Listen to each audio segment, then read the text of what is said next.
Jets at noon with Cameron Poitras and Jim Toth on 680 CJOB. Hello, welcome back from August long weekend. Terry Fox Day, Cam Poitras, Jim Toth. Jim, how are you? How was your 3 days away? Well, I was very busy. Yes. Working, but just home stuff. Yeah. Painting, things like that. Wow. That I'm not good at. You love those things. I adore those. I'm so handy. Well, they call you Handy Jim. They call me Handy Jim. I've heard- one's ever called me that. In fact, they've called me the opposite. You are the most least handy person I've ever. But I try, Cam, and that's what's important. Jim, you have no hand. Have you ever seen the film classic Unforgiven? Is that with Bill Money? Yes, William Money. Yeah. And Gene Hackman. R.I.P., one of my favorite actors. Morgan Freeman. And my other favorite actor, Clint Eastwood. Yeah. Morgan Freeman's in there. But the character Gene Hackman plays, the sheriff, he's building his own house. And it keeps leaking. And he's not a good carpenter at all, but he has this dream to build his own cabin. That's how I felt all week. Now, I didn't do anything illegal. And I didn't beat the wheels off anybody like that character in the movie. You didn't do all the horrible things that he did. And I'm not a crooked person. I'm as straight as they come. I'm honest. But I felt like that character. I'm like, I can't do anything. Do you think you deserved it, Jim? Deserved's got nothing to do with it. I'll tell you this, though. I deserved a better finish on that paint when I was done. It did not need to be that streaky. Did you get those little drips, too? Oh. Did you get the drips? And then it just... it's the going back, right? Like an hour later, I hear something. I'm like, what's going on? Why are you painting that again? Oh, it's just a closet. Like there's going to be clothes in front of it and stuff. Oh.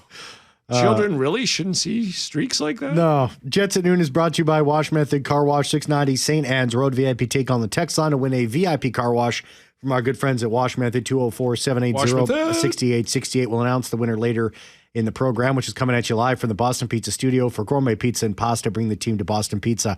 How was your weekend? We took the boy out to on Saturday. We took the boy out to a petting zoo. Oh, what did you pet? He didn't pet anything. He didn't really like it. Oh, he wasn't into the animals. And then we went to. It wasn't far from Pine Ridge Hollow, so we went there and had a picnic. And he had a way better time there. He just wants to watch people do. He's a people watcher. Yeah, he's like me at airports. Yeah, so he had a blast sitting on instead of like meeting animals and stuff, which I thought a kid would like to do. Now he wants to watch Earlier people. This summer, we had my little guy at a petting zoo. It was at his older brother's ball hockey tournament. They had a petting zoo at this ball hockey tournament. Wow. It was outstanding. But he was like feeding the pony and stuff, like grass. He's just still too little to do that kind of stuff. But yeah, that's true. You can't have an infant feeding a pony. Like, here, feed this pony. You're a good parent. Go ahead, Junior. Feed this pony. Much better than me. He likes it. Yeah, put your hand right near his mouth. He's not going to bite you, and if he does, you'll learn a lesson. You're a much better parent than me. So the petting zoo, that's a good. There was something else I was going to say, but anyway, he liked the petting zoo. Yeah. Oh, I took him on his first Winnipeg City Transit ride. Oh. He's been on me for 2 years. He's fascinated with buses. So I took him down to Aura at St. Vital Mall and got his haircut, and we rode the transit. Did he have fun? And he had a blast, but I may have a story about transit from a guy who never rides it. You'll have to listen to the Jim Toth show to get into that story. We talk transit immensely on 680 CJOB, and we're going to have a little take. So stay tuned. Great tease, by the way, into the Jim Toth show. But we're going to reheat some stuff today, Cam, and I got to be honest, it's Tuesday. Yeah. It feels like a Monday, but being Tuesday, that's a long time to reheat something. I think 3 days is... like if you go to reheat meat after 2 to 3 days, 2 days is fine, but the third day is when you better be like... You got to eat it today. We got to get right at it. Let's get at it then, because it's rotting as we speak. Before we get into all that, we still got the show. We're going to get into some great takes. We want to talk about the Jets lineup. We want to talk about the 1.0 history of the Jets and the Jets still not holding it. A jersey redesign. Also want to talk about the Thrashers throwback. You know what? Let's talk about that right now. I want to get that out of the way. I was talking about, you did tell me. I'm not often right when I give you life guidance. So we don't just do From Free For All Friday. We go to YouTube, we go to TikTok, we go on all of our social media that we're all on. We are on the episodes posted every single day from YouTube. I floated the idea of a Thrashers throwback jersey, and there may be being some people who would be excited about purchasing said jersey, like myself. I think I might be not only the outlier in this, Jim, I might be the only one. Yeah. I didn't get a single shred of support. You got the opposite. I got lambasted. You didn't even just get that. I don't think that's a good idea. I just got the simple. What's the matter with you? I got those, but I also just got NO. No, I'm not even gonna give you my opinion. I'm just gonna say no. And Transcona Pauly sent this on YouTube and said, "Blasphemy! LOL, a Thrashers throwback. What the heck, Cam? Only throwback Jets would ever consider is a 72 Jets WHA." Question mark, question mark, question mark. Get your head out of the clouds. So, yeah, there's no appetite for that. Well, and I have to sit here and admit that I'm totally wrong. Peter Young said, did the Coyotes ever do that? And, of course, everybody's waiting no. Yeah. But, look, nobody did it back when the Coyotes were. Yeah. Nobody did it. And then Hartford or Carolina started doing it. So he's got a point, nobody did. But nobody did it back then. Everybody's doing it now. Mm-hmm. And then the other thing I would say, they didn't bring out a Jets jersey as an alternate night, but they sure hung a lot of them up in the building in the rafters. They sure did, yeah. I mean, I remember What's worse, one retro night of an old jersey that you used to belong to, or honoring people that did nothing in your arena? I don't know what when they were in Glendale. I know it was when the time that I was there, it was the Gila River Arena, right? And that was the one time that I was in Glendale and I went and saw a game. It was the Coyotes playing the Minnesota Wild.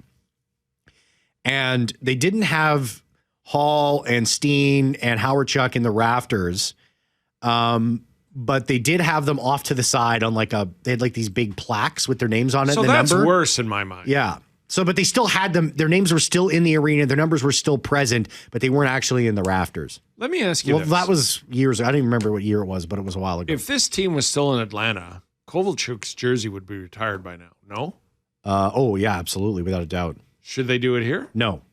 So then that's worse what Phoenix did then. Yeah. Phoenix could have one retro night and go, here's an old Jets jersey, and it would make everybody upset and all that, but it'd be whatever, and they'd try to sell some. Honoring people that have never played in your city just because the organization's history is that, I think is more of a slap in the face. But that being said, here's the problem with all of this. You can't ignore Elliotte Kovalchuk. Yeah. And how great he was. And all the numbers he put up. And how dynamic he was. Still leads a lot of records in this organization. Does he just lay around in wasteland and is never honored or never, brought to light? Or that's the whole thing. Okay, so Kyle sent us a message too, and he said this about the Jets not holding the 1.0 history. He said, "It ticks me off as a Winnipegger because this is the chance for the league to do it right and give us our city's hockey history back, and they're not going to do it. Even if the Coyotes come back to life, they should consider a fresh new team." Records need to be left in the city where they were accomplished. Yeah, but who in Atlanta is going to be doing this? Who in Atlanta is going to? Okay, so we're both believers in this. Atlanta is eventually going to have an NHL team again. I believe that wholeheartedly. There's an arena being built north of the city. So there's already talk about it, right? So I do believe the NHL for a third time will go back and take the cash. Whether it will succeed or not, I think is going to be up for debate. But they'll take the cash from the expansion money. They'll take that big whack of cash and they'll put a team back in Atlanta. They should get the 1.0. I mean, they should get the Thrashers records back. I don't disagree with that. And I think if the Jets got it back, because if you're a hockey fan in Atlanta, the 600 or 700 of them that existed by the end of it. Maybe I'm being a little facetious there, but it wasn't a whole lot of people. Thousands. Okay, thousands. The thousands of NHL fans that were in Atlanta at that time. Kovalchuk and his numbers meant something to you. Yes. The points that he put up meant something to you. It doesn't mean anything to this city or this organization as it stands today. So this brings me full circle to that was a major faux pas by the Coyotes to do that. Yeah. It was a major faux pas to put Dale Howard-Chuck's sweater up and I agree with that. I think, and Newman. Steen, and it was Newman wasn't up there. Bobby Hall was the other one. Bobby Hall. Yeah. I mean, how dare you? Yeah. Literally, I'm not trying to be funny here. I'm Yeah. like, and I think it should stay in the city so that not just because the team's going back to Atlanta, but I just don't know like how. I mean, the flip side of that is you would be honoring Kovalchuk in this arena and putting his jersey on. And I think that should happen somewhere. I think he was that good. Yeah. But to do it here under people who never watched him play live here is...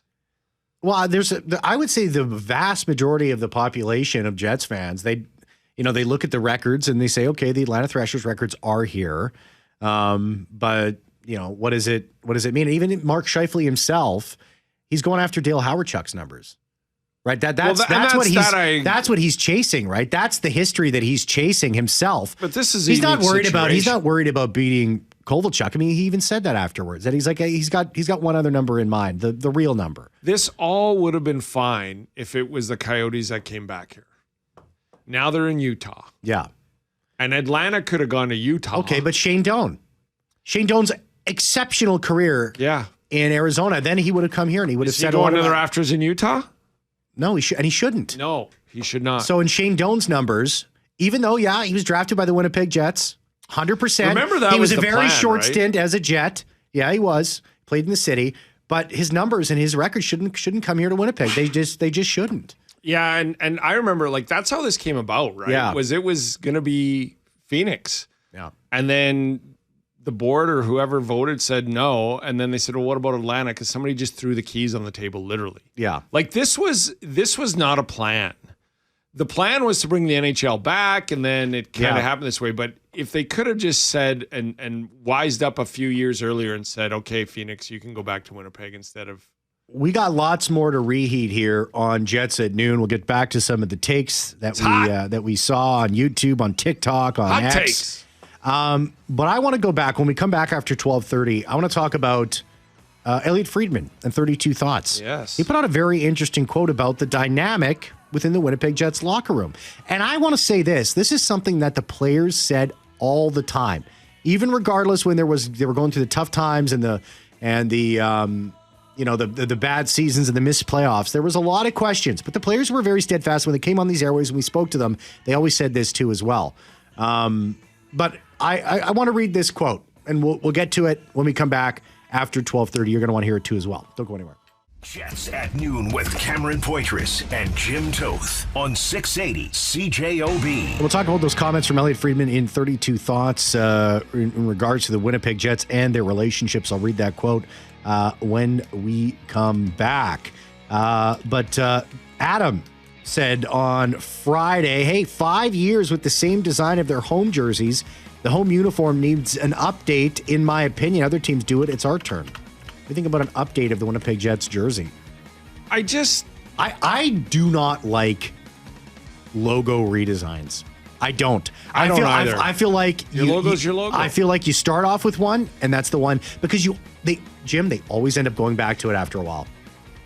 Look, who's stuck with another jersey coming, like because that's how they make money. Yeah. So they're gonna buy it, get another. But I don't think they have to redesign it every 5 years. No. But they will put out a different version. I promise you that within 5 years. They always go back to the original. Always. Yeah. I mean, that's why the heritage. Look, I'm a firm believer. I think the heritage is their best. Yeah. But the minute you make that the norm, then there's something about.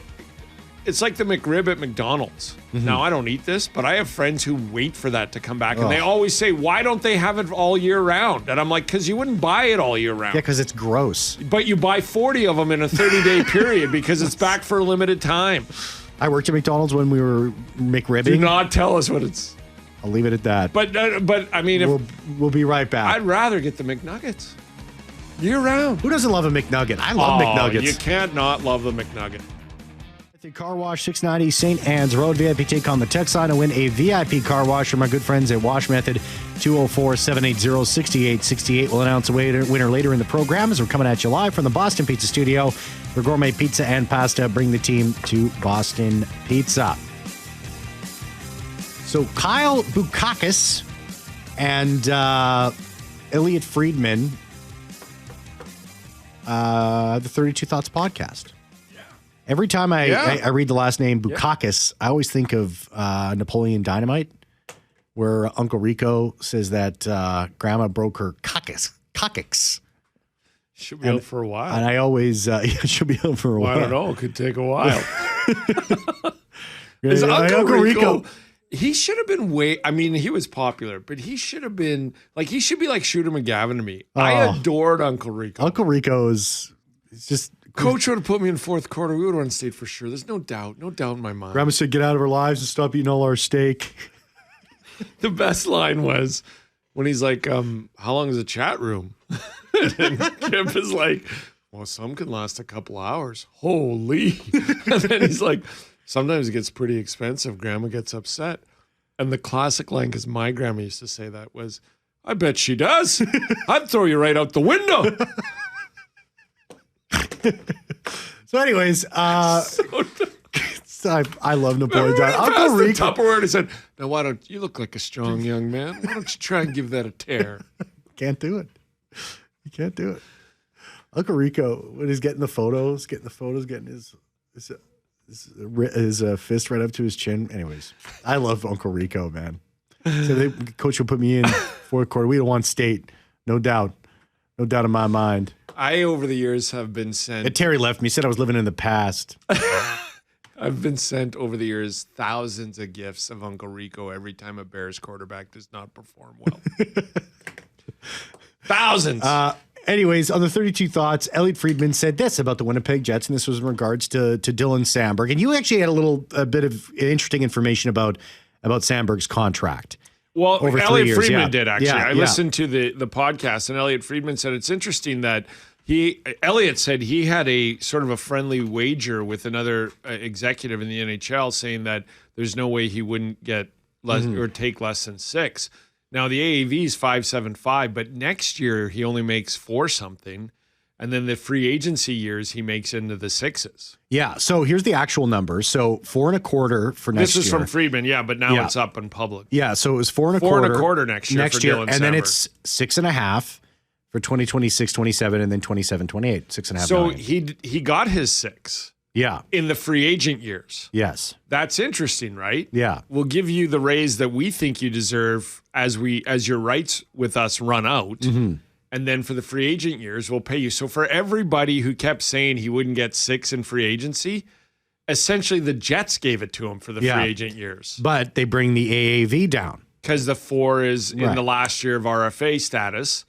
He had 1 year left at RFA. And then, so I just found that interesting that how Kevin Cheveldayoff worked this in, that next year they're still not paying him that. And I guess it fits, AAV still 5.75, but to Dylan Samberg in his free agent years, he's going to be clocking the 6+ that he wanted. So Friedman said also about this in regards to the Winnipeg Jets. They're just a group of guys who really like playing hockey and really like playing as a team. The one thing that the Jets have going their way as an organization right now is they have a group of players who really like each other and really like competing together. Now, there was lots to talk about, and there was even some beliefs, even on my part, that there was some issues in the Winnipeg Jets, locker room. But every time that we had a player on and we spoke to them, they always totally brushed us aside, which you can expect from a player. You know what I mean? It's like, is there issues in the locker room? How many players are going to come out and say, absolutely, 100%, there's totally concerns. Everybody hates each other. This guy don't like each other. Yeah, it's like the Canucks last year, but they couldn't even brush that one aside. That one was out in the open. But we always got this sort of some pushback on this, that everybody really, really liked each other, and they really wanted to win with this group. That was always a feeling in everything that we heard. So when this comes out from Elliotte Friedman, speaking to one of the players, this doesn't come as a surprise to me. And I don't know, Jim. I think this is either a very good thing or it's a very bad thing. Well, look, and I think the odds are is that this is a very good thing. You want a guys that are tight, they're together, they want to play together, they want to win together.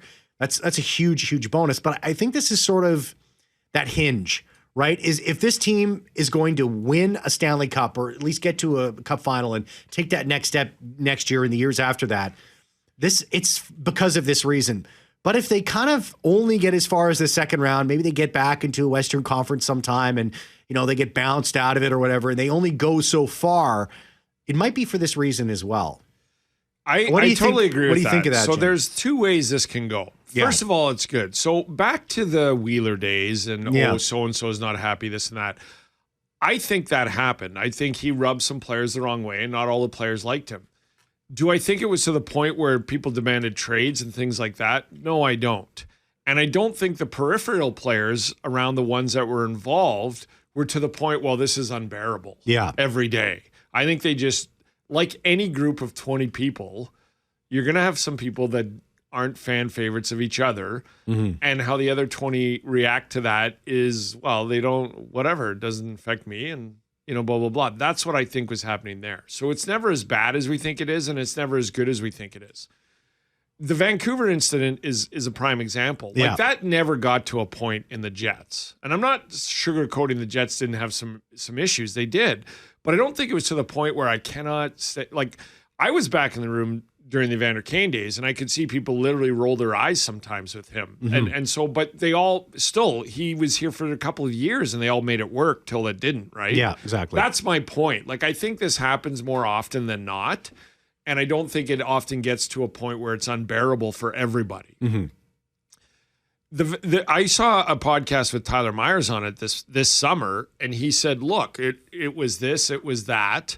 But he goes, I don't think it was ever to the point where the media made it out to be, where it was literally like unbearable for everybody to be around. But it was definitely uncomfortable, and it didn't help, and there was an issue there. But that was one that got to a head where it was just like, this is, not only is this an issue, but now it's affecting even the peripheral people who aren't involved in it. Like, they're not comfortable and having a good time anymore. Now, I like what your point is about how well this team gets along. I believe in that. I think they want to stay together. I think they like living, Nick Ehlers is the one guy that, I think Nick would be more than happy here. These are all his lifelong friends and everything else. But Nick said, and I take him for his word because he's always been dead honest, that I can also understand wanting a new challenge in life. I know people who have their dream job, and after 20 years of doing their dream job, they just go, I'm going in a different direction, and I'm really scared because I love this, but I'm just not feeling the challenge anymore, and I want to see what else I can do. And I think that's what Nick's doing. Nick's essentially got the same position in Carolina. He might get played more. He might not. He might be on the top line. He might not. Yeah. He's going to be on the power play and all that. But he's going to be counted on a little bit more. And I think that, so I can understand that. But to your point, Cam, that's fine. That's great. They all like each other and they're all going to be hanging out and love each other and they want to win together and they're good enough to win. I think they're good enough to win together. But if they don't, I wonder 20 years from now, you're going to look back at this and say maybe it was too well liked. Yeah. Like maybe it was too many friends. I don't think they're a group, when you saw what Scheifele went through in Game 6, I don't think they're a group that's not afraid to get in each other's faces and demand more. I just think they're a group that likes each other well enough that you don't have to do that a lot. Yeah. I think there's guys that have ownership here. I think there's guys that know when they played bad. Gabe Velarde was on our show and go, a guy knows when he doesn't have good metrics. He doesn't have to look at analytics. He knows when he hasn't played well. So I think this will benefit them. But they kind of have to be, right? Like it's I don't want to get some t-shirts printed but it's clear as day and obvious. It's us against the world. It's Winnipeg against everyone. It really is. You guys don't want to sign with us? I play with you on the Olympic team. I play with you on the Four Nations team. Would you ever consider Winnipeg? Oh, no? Yeah. They come back to Winnipeg, and they're all good, close friends, and say, I think that's going to help them. I almost think in some ways, Jim, it has to be this way for this team. To a point. Yeah. I also don't like the whole, we're all here, it's been 10 years, this is awesome, we're in the NHL. I don't think it's that.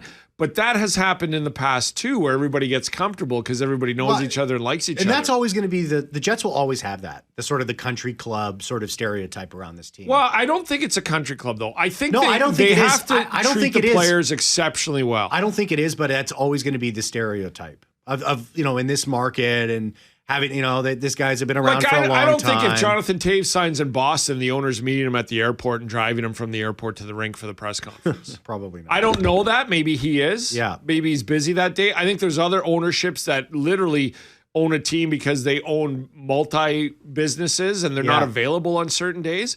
But they have to do that certain thing. Like the Winnipeg Jets, in a lot of ways, and I don't want to get too cliche about this, represent Winnipeg. It's a small community. It's a small town. It's lunch bucket. It's work hard. Yeah. We're in this together. Everybody else in Canada doesn't like us. That's okay. We like it here, or else we wouldn't be here. That's right. That's what the Jets kind of are. So the owner goes to the airport and picks up a signed guy. He goes down and shakes your hand when you arrive here. It's sort of that way. But so I think it's a positive. I think it's going to help them win. But it is a fine line that you can't get too comfortable. Now, I think because of the market it is, and because they've been disappointing in the playoffs for 5-6 years now, I think that's what pushes them over the top. Another point to what you just said was like Mark Scheifele, and I don't know if this is something that's normal across the NHL. Maybe it is, maybe it isn't, where you have somebody like Mark Scheifele, when the new free agents come in, he opens his house and say, no, come and stay with me.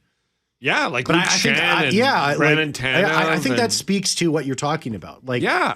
I mean, it has to happen. Mark Scheifele could very easily be like, hey, let's go for dinner. I'll drop you off at the hotel after and blah, blah, blah. He's like, no, come live with me. Correct. Yeah. I think it speaks to him. So I think, but you have to sort like, look, you don't have to look any further than the back-to-back Stanley Cup champions. Look at how those guys get along.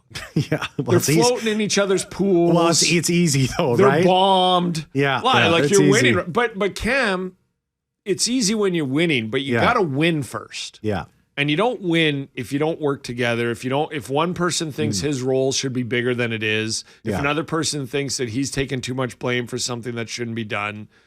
I think it's a good thing, as Elliotte put, that they believe. Now, the other thing he said is Mark Scheifele's known as the nerd, the hockey nerd, the geek. Yeah. They're all like that. That's the other thing. These guys, look at Velarde. He's the outsider, right? He's only been here a little bit, but he loves the game and he is studying the game and he wants to be what. So I think it's a good group. So yeah, it's interesting because let's fast forward how many years you want to look back on it, and people will say like, oh, they were way too. If the Jets don't win, right? They're going to look back and it's going to be like, oh, they were too friendly, all buddy. But if they win, it's going to be, oh, it's because they were so close and all that. It's like, it's just this interesting dynamic that's eventually going to define itself as to what people will perceive it as. But I don't for one second think that while these guys like each other, just as you said, Jim, like you think Adam Lowry isn't afraid to call somebody out? Like with no doubt about it. There's lots of guys on the team. That's why he's perfect for the captain. But here's the other thing, Cam. They've lost a couple guys. Blake Wheeler left. Yeah. Not in the best way. Though, for everybody who didn't like him, there is just as many guys who loved him. Josh Morrissey, Mark Scheifele, Kyle the key guys on this team, the core, love Blake Wheeler. There were some guys that didn't, and he admits himself he made some mistakes, he had to go. They've now lost Nick Ehlers, too. Nick Ehlers loves them, and they love Nick Ehlers. Yeah. But that's another sign of, hey, you guys can be close and tight, but we're not getting it done. And they've lost a key member here now. So I think that kind of drives the ones who are left too we're running out of time. We got to make this happen. But it's in general a good thing that they like each other and want to be here together. Call the Boston Pizza Jets at noon hotline, open 24/7, 204-780-6800. Coming for lunch every weekday to Boston Pizza. Get a delicious main side and ice cold drink for only $15 only at BP. The number one caller will be awarded a $50 gift card to Boston Pizza on Friday. Let's take a break. Let's come back on the other side. Let's reheat some more takes here, Jim. Heat them up. Bailey's got to take on the Jets lineup. We'll discuss that. And how would you set the Winnipeg Jets lines? We'll get to that when we come back. Don't go anywhere.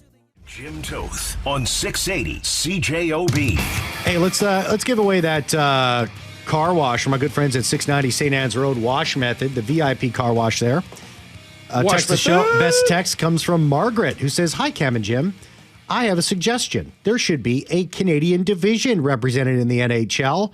I just thought that would be a great suggestion. Thanks, Margaret. Thank you very much, Margaret. I appreciate that. We did have that during the pandemic, I am a big proponent for more games against other Canadian teams. And I think that there needs to be something attached to it, some sort of trophy, some sort of title given to the team in this country that performs the best against the other Canadian teams. I just believe that. I just think there needs to be something more attached to it. like a Canadian championship or something like that. I don't know. I haven't really fleshed this idea, but I just think that if there was more weight attached to when Canadian teams play against each other, it would just give them that little bit more edge. And I think so. A Canadian division doesn't work. It wouldn't work under the current format of the National Hockey League in terms of time zones and all that. But so a Canadian division, I don't necessarily think is a good idea. I kind of like the Jets in the Central Division, but I still believe that there needs to be more. There needs to be more in the game when two Canadian teams face off each other, other than just 2 points in the NHL standings. Well, you see this a lot in baseball, right? Like I know when the Astros and the Rangers play, there's a little trophy there. I loved what the Stampeders did on the Stampede weekend with having the whatever they called it, the Cowboy Bowl or Stampede Bowl. Stampede Bowl. Yeah.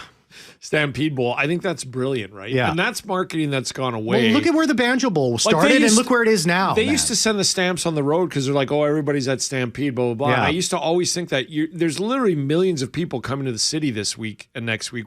Why would you not have a football game to give them something else to do? So I like that they're embracing that. And well, I think it's interesting. I love that like Toronto and Ottawa are in the same division. I like that Calgary and Vancouver and Edmonton are. I mean, for Winnipeg, it's proximity, right? And all that. But that's the problem. If they could figure it out, I mean, you would never just play the 6 other teams like the pandemic, but that got boring after a while. It did. Like, I didn't like that so much. But I anytime you can play Canadian teams more, I think it's great. But I mean, what would the rivalry be? Like, you get the Battle of Alberta, you get the Battle of Ontario. Maybe Vancouver and the Jets can get something going here. Yeah, I just think that there needs to be something given. I don't know. Like, maybe I should flesh this idea out a little bit more. But this texter says here, this will be the last one. By the way, miss your chance. Get your thoughts on the show today. Call the Boston Pizza Jets at Noon hotline, open 24/7, 204-780-6800. Coming for lunch every weekday to Boston Pizza. Get a delicious main side and ice cold drink for only $15, only at BP. The number one caller will be awarded a $50 gift card to Boston Pizza on Friday. Boston Jude sent us a message on YouTube and said, for the Jets lines, I'd go Iafallo, Taves, Perfetti, Nino, Nemesnikov, Nyquist, and then Pearson, Barron, and Koepke on the fourth line. Yeah, I don't know. Maybe that's not a bad idea. You know what? You probably will see something very similar to that at some point during the season. So, thanks, Jude, for that message. Jim Toth to take you all the way until 2:00. Thank you very much, Jeffrey Fortier, for producing the show. That's it for me. Be back same time tomorrow. See ya.